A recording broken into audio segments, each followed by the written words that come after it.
Have you ever been walking, minding your own business, scrolling through life, and suddenly you look up, and bam! Birds. Perfect V. Perfect timing. Every single bird in line. Like they rehearsed for a TikTok. Why that shape? Why not a circle? Why not a chaotic cloud like your messy desktop folder? You see, this question isn't new. Humans have been asking it since, back before telescopes, GPS, and those viral science TikToks. People still looked up and saw birds doing that V thing. But here's the crazy part. For centuries, the best answer we had was, because they feel like it. And in ancient Egypt, they thought birds were tracing the shape of sacred symbols in the sky. Kind of like divine doodling. In Rome, some believed birds flew in V's to spell victory, obviously, because the Romans thought everything was about them. And in Europe, people said birds flew in that formation to honor fallen warriors. Others thought maybe it helped birds see each other better. But what if I told you the real answer is a jaw-dropping cocktail of physics and survival? Hello, welcome back to Brimful Wise, and in today's episode, we reveal who finally cracked the real reason if all those cultures were wrong, and why did it take us so long to get it right. If you're new to our channel, we bring to you the weirdest, wildest, and most mind-tickling whys the internet forgot to ask. Back to today's video. It wasn't until the early 20th century, yeah, that late, that ornithologists, that's just a fancy name for bird nerds, started systematically observing and writing about the V formation. You see, when birds don't fly in V formations, they burn way more energy. They flap harder. They get tired faster.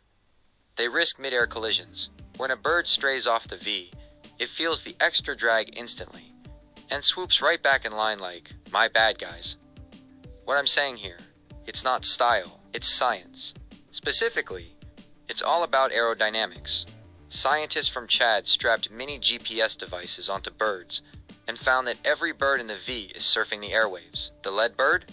It slices through the air, creating these swirling upward drafts, kind of like invisible waves. And the birds behind? They ride those waves like pro surfers, using less energy with every flap. It's like walking behind someone tall on a windy day, you know what I mean? And when that lead bird gets tired, they swap out, they just rotate leadership seamlessly. They also figured that birds flying in V formations like geese, ibises, or pelicans can fly up to 70% farther than if they flew alone. Let's talk about the air up there. You see, when a bird flaps its wings, it's not just pushing itself forward, it's slicing through a dense, invisible soup called the atmosphere. And every flap creates a swirling vortex of air behind it. Think of it like the wake a boat leaves behind in water. Birds in the V position themselves right at the sweet, sweet spot of that wake, just off to the side, where the air is actually lifting upward. That means the bird behind the leader isn't working as hard as the lead bird. They're floating on the invisible energy the bird in front created. Birds aren't just flying behind each other like cars in traffic.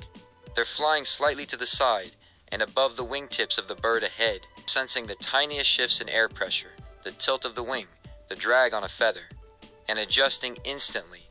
And as for the lead bird, you might think it's the alpha, the boss bird. You might have once thought the one flexing at the front is the final beast above everyone else, the lord of the sky, you know.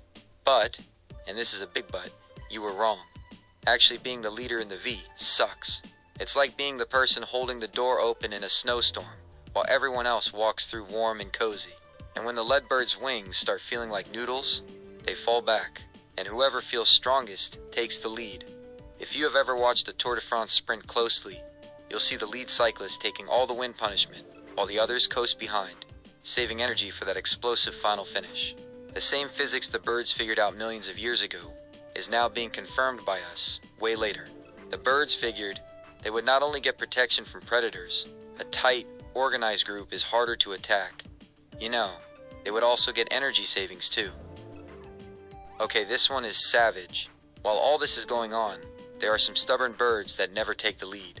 All they do is hog the sweet spots. Researchers from Wuhan in China found that birds who never rotate to the front eventually get nudged out, or the group just abandons them mid-air.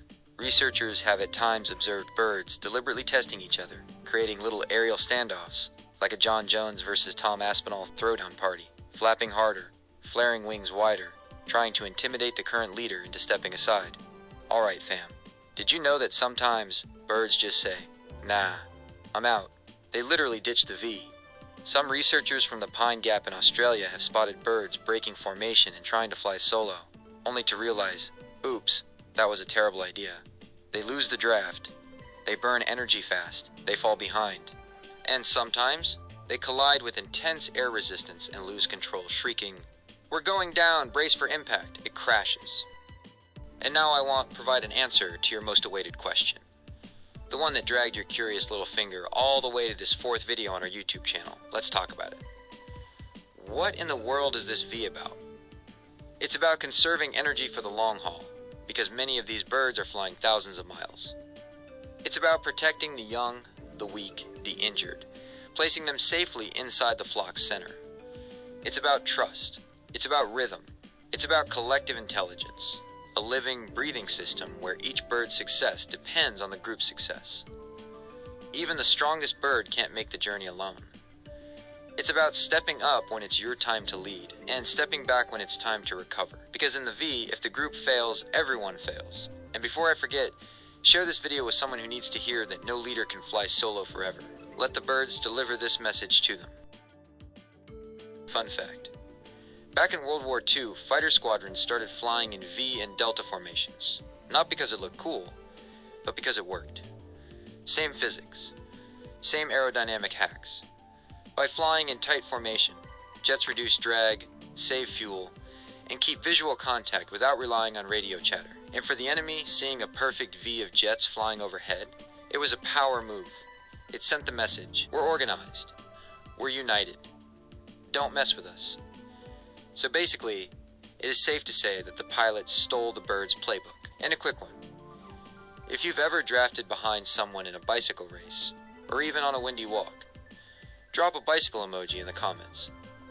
Let's see who's been living that bird life on land.